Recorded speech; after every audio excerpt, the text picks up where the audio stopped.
HPK:n epäonni loukkaantumisten saralla sen kun jatkuu. Uusimpana niminä synkälle listalle liittyvät vain 5 ottelua pelikunnossa ollut Kai Nurminen ja Tommi Leinonen.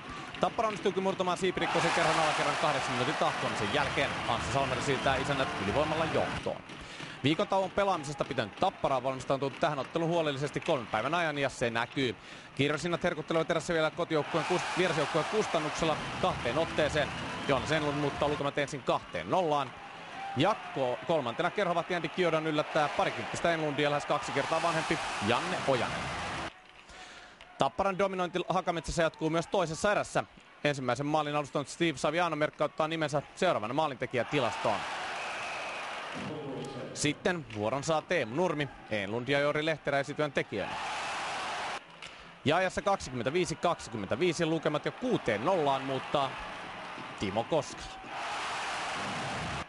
Tämän jälkeen kiekkopyhätössä nujakoidaan. Atte Pentikäinen ajettuu tukkanuottasille Pasi Salosen kanssa.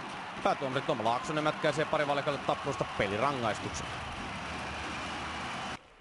Mikäli Salosen pyrkimyksenä oli herättää vierasjoukkoja nujakoinnillaan, ei se toiminut.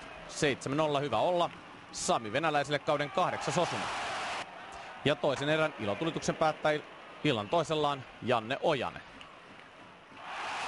Sinne päin ja siellä on.